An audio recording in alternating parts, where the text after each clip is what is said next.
Hello, everyone. Welcome into Yelling from the Couch. I'm Brent Humphries, joined this week once again by Steve Compian from Sports by Compian. Steven, how are we doing today, my man? Wonderful, Brent. Happy to talk to you guys about week 5 of the NFL. Some exciting other news. Yeah, I'm pumped, man. It's a great day to be a sports fan. Yeah, it's a good day to be a sports fan for sure. One of our teams is looking really good.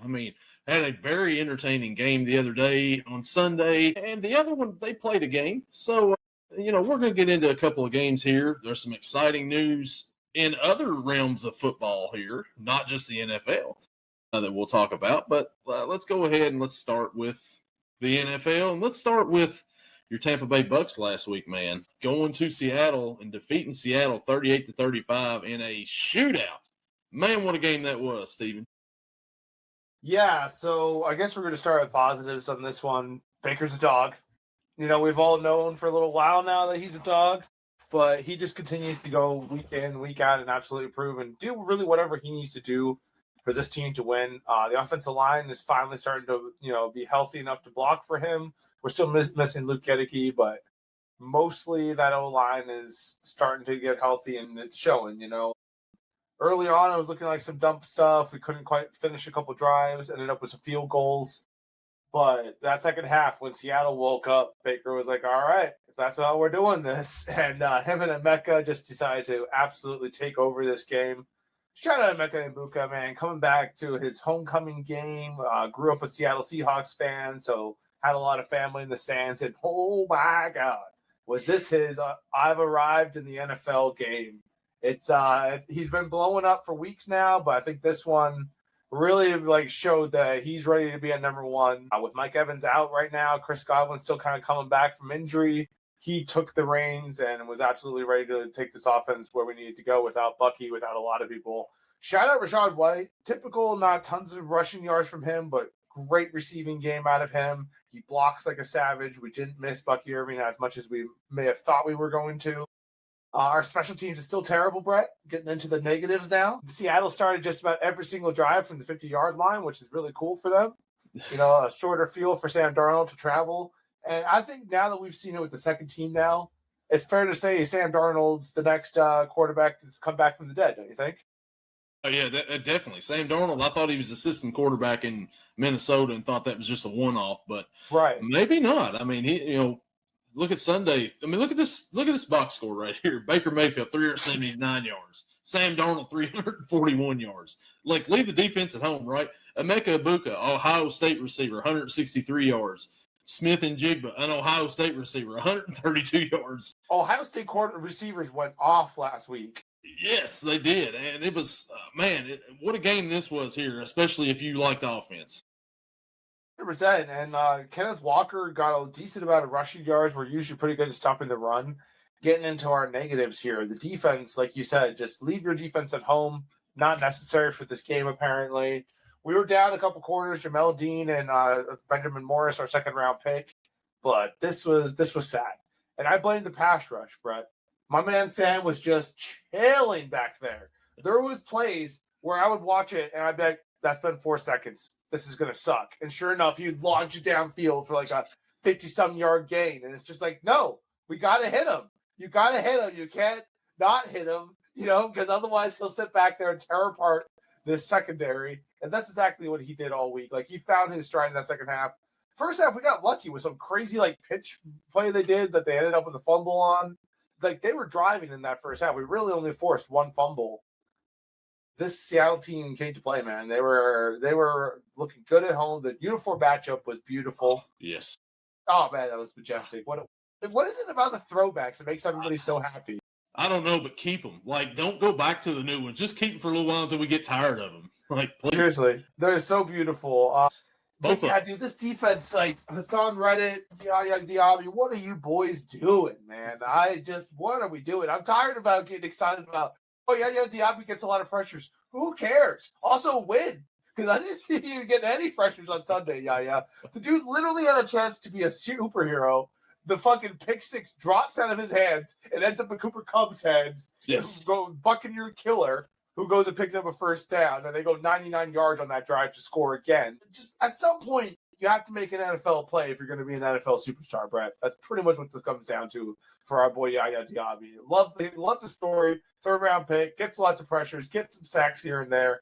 But at the end of the day, he's not going to be that guy for us, unfortunately. And that play you're talking about right there, was that the last drive when Seattle came down and tied it up? I think that's when they took the lead.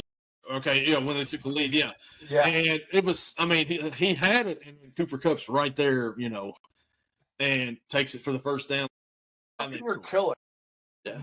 Absolute butt killer, dude. We'll never forget 2021 getting behind Antoine Winfield to get the Rams at the field goal range to go ahead and win that NFC Championship game. And he just beats us up every time we see him. Now, getting into some ridiculousness, some people were pretty mad about the Zion McCollum pass interference call that cost us an interception, the Antoine Winfield one. I don't know. It's pretty sus. That's past 5 yards, Zion. You can't be manhandling him. So I'm whatever about that call. The call that made me lose my mind a little bit is the Logan Hall roughing the passer call, Brett, because he hit Sam and then he held Sam up. He hugged him to make sure he didn't fall. And he still got a roughing the passer call. What are we doing? What are we doing, NFL? Are we playing football? Is this football? What are we doing? Because last time I checked, you tackle people. I don't understand. It's funny you say he held him up, and he tried to hold him up. Like last night, I watched a play for the Chiefs where the guy just lays into the wide receiver, and there's no call at all. So it's like we're just picking and choosing what we're going with here, it seems. All right, I hate the Saints. I'm a known Saints hater. But, man, that roughing the passer call on the sack on Jackson Dart. What are we doing, NFL? NFL, what are we doing, dude? And then you'll see other ones where, it'll be they smack the quarterback in the helmet. That's supposed to be hands to the face, and they don't call it. And I'm like, what? Why don't we call that? You're not calling anything now. It's little things. Game. I wish the Bucs would have more relaxing games. That would be nice for me. It's nice to see Kate Otten wake up with this one. The Bucs offense just did their thing. God bless Baker. Find Sterling Shepard to tie up that game.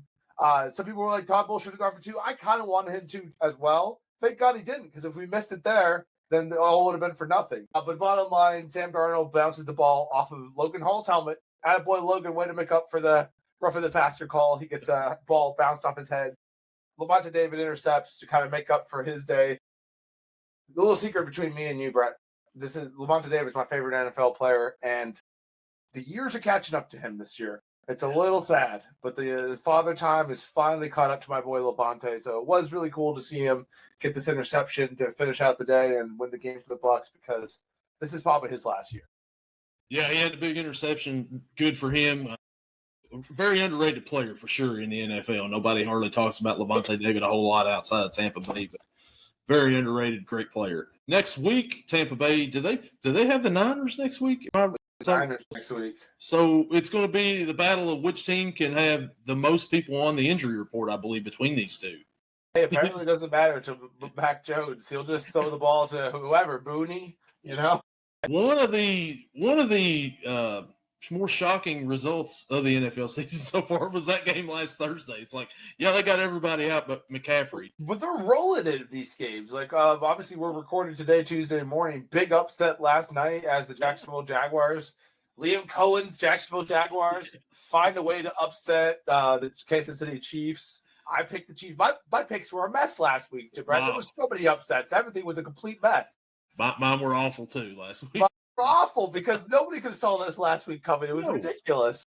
Nobody had the Giants looked really good last week against the Chargers. So you're like, well, they're going to beat the Saints, and then they go down. The Saints beat them by 2 touchdowns. It's like, okay, what happened there? That was crazy. And this is the Cardinals Titans game. Oh my goodness, dude! What was going on? And why, Brett? Why is this such a popular celebration? Do these guys not watch the highlights? Do they not watch that moment and be like, holy shit, dude, I would never want to be that guy. And then you have it happen to you. It's cool to drop the ball right after you get through the end zone? I don't understand. Why is that cool? You run 72 yards, just go ahead, run through the end zone, then drop it. Whatever. Don't do it right there. Mitchell did the same thing last week for the Colts. Did you not learn anything? And that would have put the Titans to bed right there for sure, because they weren't trying to win that game.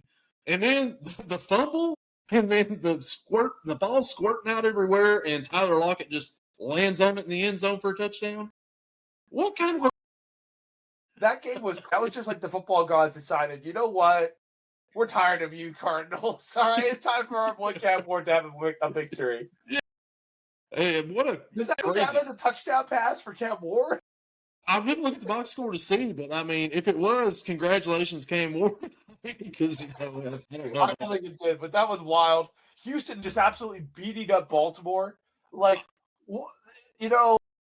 Wow. Yeah, I know Lamar's out and everything, but I mean, he didn't play defense. I still picked Baltimore for that. Maybe I was foolish because in hindsight, both my other co-hosts for that show did pick Houston, and I was like, no way, Houston's looked terrible all year. No, dude, Baltimore is looking rough. They find themselves in a 1-4 hole. How about that? And the bad thing is, they're in the Bengals division. They were projected to win, so it's like this has been a perfect opportunity for the Bengals to come up, and then they can't find anything. Now the Steelers are skyrocketing to the top here right now. Yeah, Aaron Rodgers and the Pittsburgh Steelers are going to be the top of the NFC North. Gotta love it. What about the Dallas Cowboys in that offense, though? I mean, man, they look good. He's got George Pickens. He only throws to him twice, and they 37 points after 40 last week. And what a wild week of the NFL so far. I mean, this past week.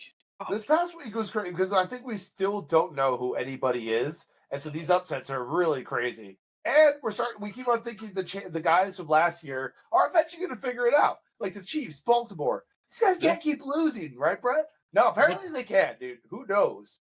Well, the Buffalo Bills at home the other night. You think that they're, yeah, right. That was another pick that went against me, of course. The Patriots come out and they beat the Bills, and it's like I picked Miami after Miami found a way to win against the Jets. I'm like, they'll figure this out. It's only Carolina. No, Carolina has a crazy ass game and finds a way to win too. All upsets all day. Yeah, because you're thinking in that Carolina, well, they beat Atlanta, and then they go and get destroyed to the Patriots. You're like, okay, they're going to come back to earth a little bit here. Dolphins won last week, getting a little bit of momentum. They lost. I don't like picking I don't like picking Carolina right now. I've been wrong like the last 3 weeks. It's rough. It's kind of like how I was a couple of years ago with Tampa Bay. I would pick against Tampa Bay, they would win. I would pick Tampa Bay, they would lose. So the Carolina Panthers are like Tampa Bay a couple of years ago for me. It's crazy. Yeah, no, that's fair. No idea who they are. What kind of team are you? Bryce's like, we'll decide. Yeah. It's like, are we getting the number 1 pick Bryce Young here, or are we getting the one that got benched for Andy Dalton, Bryce Young over here? You never know. You never know. And then next week they got the Cowboys, and I think Rico Dowdle is on the Panthers, and I believe he's a revenge game after his coming up party last week. Yeah, talking smack to Jerry Jones that he didn't even know who I was. He'll know who I am next week. It's like, well, okay, hey, there we go. I like that. That's hilarious because there was a lot of talk that the Cowboys sort of pushed him to that 1,000-yard season. Although he showed he has some metal with him last week. We'll see if he could keep it up. Yeah, there's going to be some interesting storylines coming up this week, which, I mean, it's the NFL. There's always interesting storylines from week to week. You just never know what's going to happen. Any given Sunday is so true. Yeah, Cincinnati suddenly putting up 21 points in the fourth quarter. What's going on with that? Well, let's hop into it here. So the Bengals followed the Lions 37-24 at home. They got down really big, 28-3. They got down. David Montgomery threw a touchdown pass for the Lions. Yeah, he's from Cincinnati, so that was pretty big for him. Had his sister there. He also ran for one. They kept Jahmyr Gibbs out of the end zone, so that was something. No, they didn't. He got a receiving touchdown. Sorry. Jake Browning, 3 picks early on. No, that's not good. Not good at all. Jamar Chase had at one point in time 4 catches and 3 tackles in the first half. That's not going to get things done at all right there. That's not a good stat line to have. Somebody said he's out here putting up Travis Hunter stat lines in Cincinnati. Dude, there's no running the ball at all. No. Jake Browning led the team in rushing, if that tells anything. You got P. Ryan and Chase Brown, 27. Chase Brown hasn't been able to get it going at all, and that all falls back on the offensive line. And that's some of Jake Browning's problems here. He only got sacked twice, but the 3 picks were really bad. I don't know what's going on with him. He kind of got it going later on in the game, But that's just because Jamar Chase was like wide open on that one touchdown pass. But T. Higgins, he's T. Higgins. He's big. He just goes up, catches it. Today the Bengals announced that they were making a roster change, and they have Mike White, former Jets legend Mike White on the practice squad, and they cut him. So there's talks that maybe the Bengals are about to make a move at quarterback, maybe trade for somebody. Okay. I think that needs to be the case. White on the practice squad have to catch the axe about all this. Who's the backup to Jake Browning right now? Brent Rippon.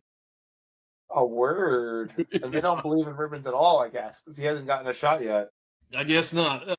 I think he may have played when they got beat to the Vikings 48-10. I believe he may got in some of the fourth quarter there when it was like 41-10. Okay. But not much at all. So they really don't believe in that guy, I don't think. They don't believe in Mike. I like to believe in these backup quarterbacks, Jake Browning, and it's fitting that Cooper Rush hops in there and gets his ass kicked this week too. Like these are two guys we were talking about last year. Like, oh, maybe they're going to go get paid somewhere. Maybe these are guys. Yeah. But now they're just getting their chance to just very much be proven that no, they're not. I think that's why that's like, okay, they're proving why they didn't get those big contracts at this point in time, right? It's like, okay, we see what they are. That's why somebody didn't take a chance on them. Yeah, speaking of people like kind of falling off, Geno Smith, man, what is going on with him? What is like Pete Carroll, like he come back to the NFL for that, and he brings Geno along, and Geno's done, I believe. He might be, man. They're paying him a lot of money right now, but he is just looking off this year. I really think that terrible receiving core that we looked at. It turns out you take away all his weapons, it's hard for him to make anything happen. And then when Brock Bowers is out, your top target, and then Jacoby Myers is not doing Jacoby Myers things, it makes it rough. Yeah. Genty's he's picked up a little bit with his rushing, with his Michael Myers stance back there. He didn't have much of a big game this week, but last week was pretty good. But it's rough down there for Geno and them. But anyway, I didn't mean to get away from this Bengals game. It looks like the defense semi held up, but it's hard to hold up whenever your offense is just turning the ball over all the time, right? Yeah, the Bengals defense wasn't that bad this week. I mean, 37 points is still 37 points. With all the turnovers. All the turnovers. Trey Hendrickson come in there and got 2 sacks. Joseph Osai got a sack. And before that, I mean, I was sitting there thinking, you're getting paid $30 million a year. I said, you can't make a play. You're wanting a long-term contract, and then he makes a sack after that, kind of shuts me up. So I was like, okay, I'll shut up a little bit over here, but not a bad day for him there. But look at this, they recovered 3 fumbles. 2 of them was on the offense. Logan Wilson recovered another one, the golf loss. Just the score's closer than what the game felt like. The Bengals got it within 11, somewhat in the fourth quarter, and then the Lions come right back down the field, scored a touchdown right after that, put it back pretty much out of hand at that point in time. And the Bengals scored again, and by the time they scored then, it's like, okay, it's over. And the Lions got a safety at the end on the Bengals when they were down 11, had a chance with like a minute something left, not much time, but they sacked Browning in the end zone to put it away for good. Damn. Yeah. Hey, well, credit to them for fighting back, though, at least. At least they didn't fully give up.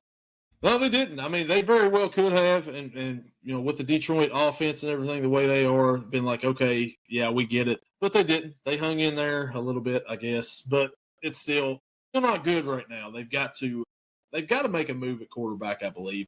And like I said, I've been saying for weeks, give me Jameis. He's third string up there in New York. It's going to be exciting one way or another. Might as well have Jameis out there with that offense. Why not? Might as well. We've been saying it. Get inside, make it happen. I would love to see Jameis out there because people's talking like, bring Russ in. I'm like, no. If we're going to bring a quarterback Russ is in, cooked, man. Yes. Russ is cooked. Let him go. They're like, he had that great game against the Cowboys, and I'm like, so has everybody else that's played the Cowboys this year. The Cowboys. If Jameis in that game, he would have also had a good game. I'm just saying. They would have. And in this case, Jameis is going to make mistakes. But Jameis is going to make some awesome plays. It's like, oh, okay, he can do that. Bring him in. That's who I want. I want Jameis Winston. I don't want any of these other guys they're talking about. They're talking about Russ. They're talking about bringing Andy Dalton back. It's like, no, No. Been there, done that. What are you guys even thinking? I don't think the Red Rifle needs to go back. What about this whole UFL thing, though, Brent? Yes, The UFL new team. news. Yes, UFL news. UFL announces today they're getting 2 new teams. 3, I guess, right? One's just rebranding back to the Gamblers. Is that what it was? Houston Gamblers? Yeah, Houston Gamblers are back. And Houston then Gamblers are back, and a couple others. the Louisville Kings out of the UFL, new team. I'm not too crazy about the everything else besides the team coming there yet, but I can get used to it. I'll get used to it by the time season rolls around. I'll be ready to go, get my Louisville Kings gear and everything going. And they also got these colors, black and green. This is awesome. It's very different. I don't I'm know. gonna get so much swag. The logo, I get it. The horse, Kentucky, the horse capital of the world, all that. I get it, but maybe it's where it's new, and I just got to get a little bit used to it. But by the time season rolls around, I'll be ready to roll. By the time it was April's when it starts, I believe March. So you're saying they'll be live yelling from the sidelines as you watch some of these games live? Is that what we're saying? Yeah, absolutely. By the time that rolls around, man, we're on here talking. We will be all in Louisville Kings gear. I'll be green and black all the way. Go ahead. I was just going to say that Columbus has a new team, too. I believe you was about to say the same thing. Exactly right. Yeah, I like their... I do like theirs. Are they the Aviators?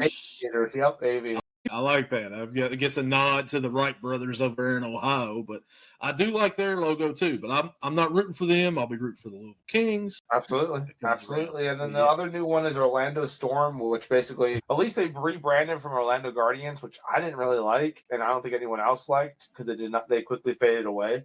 So Orlando Storm is back. Orlando's back in the UFL, and of course the Houston Gamblers rebranded. So basically, those 4 are new.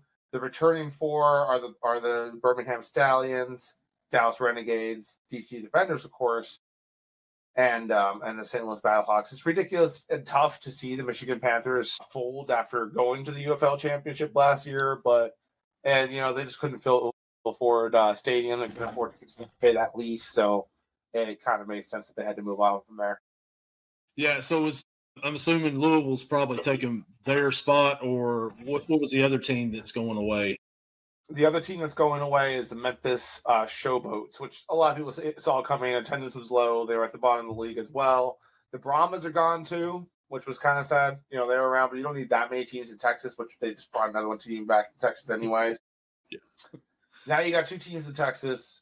That's just what you got to do, I guess. Texas is big, I guess, so might as well put staying on the East Coast, though. So it's middle and East Coast. Like, you're going to basically be Columbus and Louisville are going to be as far west as they're going to get.